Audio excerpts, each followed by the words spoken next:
Hello, my name is Jonathan Cadena, and in this video I will be using Patricia Hill Collins' intersectionality's definitional dilemmas and analyzing the racial dynamics of the TV show Insecure, and how the main character, Issa, maneuvers through everyday life as a black woman while also portraying and conveying other people of color. You want to break up with me? No, I'm not ready to talk about this. Issa, I want to talk. We are not about to be the black couple fighting in writing. What is Insecure? Insecure is a comedy drama television series created by Issa Rae from her own experience growing up in LA. It unpacks the story of a black female perspective, two precise friends from college on different paths as they navigate their respective careers and relationship experiences. It unpacks internal and external struggles within the African American community, while always exploring social and racial issues that relate to the black experience. Now, you can most likely find a correlation with the show and the readings from Collins, just based off the summary and what we have already read. Collins states, I encountered intersectionality's definitional dilemma of defining the field neither so narrowly that it reflects the interests of any one segment, nor so broadly that its very popularity causes it to lose meaning. Let me explain how the show Insecure doesn't lose its meaning, but rather reinforces it. In the show, Issa's working at a nonprofit that helps and benefits middle school age students of color called We Got It. It's been very difficult for her. Despite helping people of color, they only had one staff of color, which was Issa. She works hard and goes above and beyond because she really cares about making a change in her community. But her boss was so caught up in her white savior complex that she doesn't take in consideration of her employees. Like when Issa proclaimed that they need more people of color working there so they could have a representation for the kids. You know, they are how they are. Oh yeah, I know. But honestly, it's like any job. There's the good, the bad. It's about time we hired another person of color. I literally couldn't agree more. Technically, I think it's illegal to hire anyone because of their race. Right. But we're not about to waste time on white people. No offense. No, we've given white people enough time.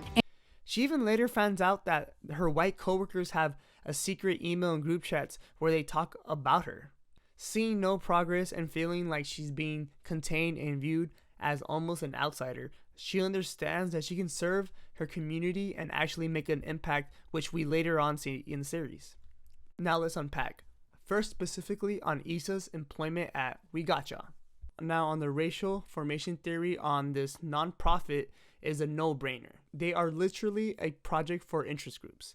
The We Got You nonprofit advances various interpretations of racial inequality towards the community, which are the kids of color, and it offers social actors a guidance and moral code as to how their actions matter in shaping the racial inequality. The boss who thinks of herself on this high moral code that what she is doing is right, but while practicing the very thing she preaches, she's against it.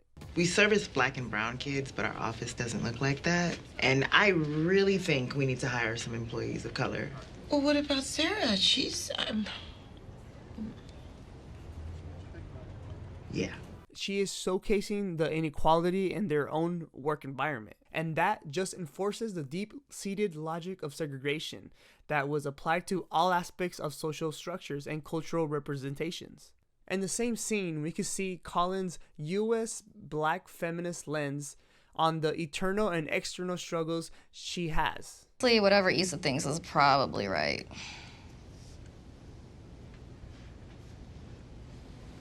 Oh, so now y'all want to be woke when a bitch been an alarm clock since day one? Well, beep, my beep, beep. Often showcased in made-up scenarios in her head or when she's having a pep talk to herself in the mirror. It's my birthday, but no one cares because I'm not having a party because I'm feeling sorry for myself. This show shows black women represented differently than in past media. Not showing the stereotypical representations of black women, but embracing and conveying them as more relatable from a different perspective. You know what that is? Growth. you're a big girl. Got them big girl panties. The show creator and main character Issa says, "We're just trying to convey that people of color are relatable. This is not a hood story. This is about regular people living life." Just how African American women in the 60s and the 70s use intersection powers of relation, of race, class, gender, and sexuality, Issa shows us a visual representation of black women, thus providing a new framework for analyzing the social, political, and cultural realities they face. One of the best lawyers they have. I can't just roll up to the partners like, hey guys, I accidentally noticed that y'all pay me less than this white guy. That's why I make sure my white clients get less on their tax returns. It's reparations. Real talk, don't tell nobody because I'm gonna go to full jail. Many people of color accept non-profit positions with the expectation that these organizations get it. Insecure sheds light on how non-profits on paper sound great. Yeah, they focus on exposing, reducing, or even ending injustice, but that doesn't mean that it's immune from racist practices within.